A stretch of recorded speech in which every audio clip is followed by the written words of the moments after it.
If you are a Wall Street professional raising a daughter in the city of New York or a city like New York, you've gotten into these tough circumstances with that daughter and you don't know what to do. Hi, this is Finance Dad.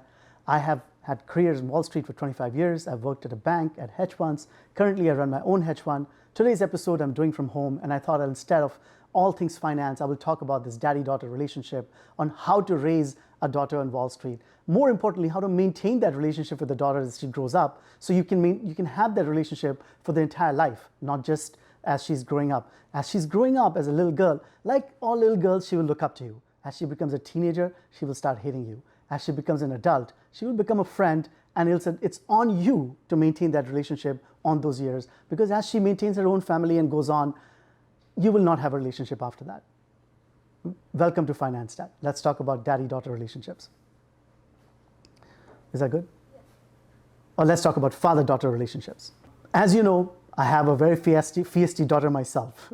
If you've watched any of our social media, you know everything about her. So many of the things, of course, I'm going to be talking about directly are from the experience I've gained in raising her. Because growing up, I did not have a sister. We were two brothers. Of course, we had a mother, but it's not the same thing as a sister who can educate you on how to respect a girl, how to grow up with her. My both two sons are very privileged and lucky in that way that they have a sister who educates. In fact, my daughter Zoya, she actually has a rule that she will not date a boy who has not had a sister themselves, because she feels that it's really important for a boy to have had a sister in educating the boy in rules of respect. I don't really agree with her. I don't think that you need to have a sister necessarily to learn, because you have so much social media and so much. But that's not what I want to talk about today. I want to talk about the relationship that a father should have with a daughter, especially from the vantage point of a Wall Street dad. Why? Because as a Wall Street dad, you already have a very high profile, most likely a very time-consuming career, and don't have the kind of time that you want to contribute to kids, and particularly to a daughter, and specifically to a daughter. And so what are the issues I think that are important? Number one, let her date. As she grows up, let her date to her heart's content.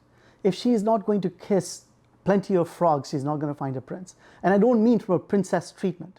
She is not a princess. She's a regular person. Let her date, make her mistakes. Let her find her own way in life. Let her educate herself. She looks up to you as a little girl. She will not look up to you as a teenager, particularly in a city like New York, because she will find all these random things of random guys and how boys mistreat her and how she can't trust many of them. Let her date and find her prince through her own experiences. Now, that doesn't mean that you're not going to be involved in her dating life. She will bring many of those boys up to you for your approval. Give her an honest opinion. Tell her if you think a boy is a jackass, and let her get angry about it. It's not your responsibility to protect her. It's your responsibility to be honest with her, just like you're honest with your boys. Let her make those mistakes and find out for herself as she grows up into the 18s and the 90s and the 20s on how real life is. And you know what? The more mistakes she makes, ultimately she will find this one guy who she can maneuver and train, like my wife trained me, to become the perfect husband and the father as time goes along.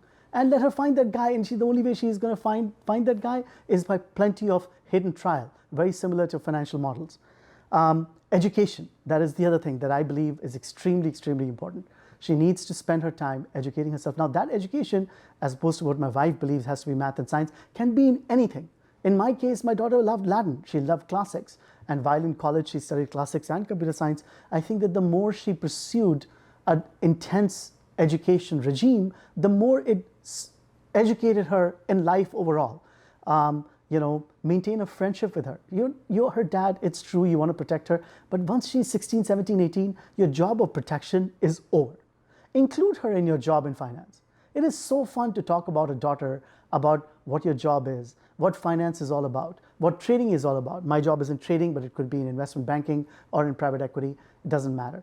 Talk to her in detail about mathematics and about economics and about Fed funds and about all the things. Even if she does not have a career in finance, if she has a career in finance, that's fantastic. And if she wants to pursue a career in finance, that's even better. You may be thinking there's so few women on Wall Street. How will she survive? And you know what? The ones that are on Wall Street, look at them. They do so well because it's a choice they make to be on Wall Street.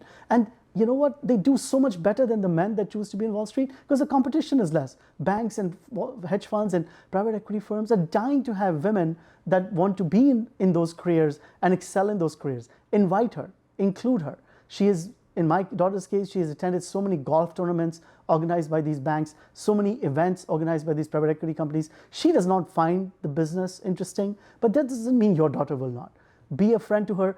The more intense friendship you have with her, the more longer term relationship you will be able to preserve with her. Health and workout, really, really important. If you are not healthy, she is not going to be healthy. And she may work out as a matter of wanting to look good, but if you work out with her, like I work out with my daughter at Barry's sometimes, and when she sees me trying to keep up with her, that is such an amazing look of respect that I get from her. Because she doesn't see me work, but she sees me work out at a place where the generally people are early 20s to mid 20s. And when she sees me do that, she really likes it. She sees me as someone who, places value on health and hence wants to place value on that health for herself.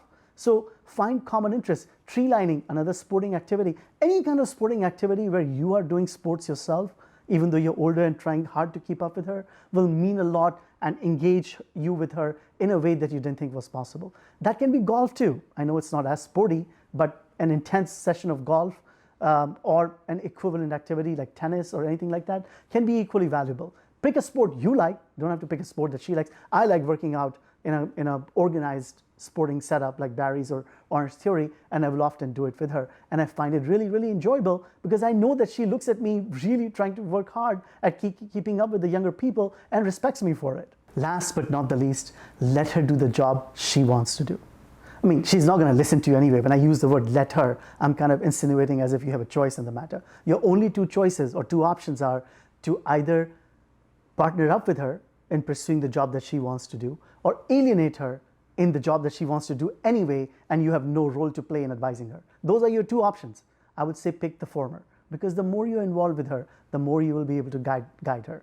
For example, in my case, I wanted to guide her. I asked her as a favor to me to do at least one internship at a big corporation. And she was nice enough to do that one internship at a big corporation. She liked parts of it. She did not like other parts of it and wants to pursue something entrepreneurial because that's who she is. But at least she did that one internship to know what it's like before she chose a different path. And to be honest, she's doing really well as an entrepreneur. And I have never done anything entrepreneurial until very late in life. And I thought that starting off at a big corporation is maybe the only way to go. But you know what? I'm an immigrant mentality because I didn't have options coming into America for the first time to do something entrepreneurial. And the fact that she does it and the fact that I stay as friends with her, you may be all thinking, why is this so important? Because it takes very little to alienate a girl. The boys are going to do what they're going to do anyway. But if you don't want to alienate a girl, your daughter, from you and want to have a long-term, warm, fruitful, friendship-based relationship with her, it's important you lay the seeds of it early on. And when I say early on, I don't mean when she's 5 years old. At that time, she will look up to you anyway. I mean at 16, 17, and onwards to 21. If you have not done those 5 years well in treating her like a friend, in treating her as someone who you can guide, in treating the boys she dates with respect, you will lose her. And there's no winning her back. It's done. This is Finance Dad. Feel free to reach out to me for a consulting hour. There's a box below you. I look forward to talking to you if you want to discuss this topic in more detail. Otherwise, like, comment, and subscribe. It helps me grow my podcast. See you next time.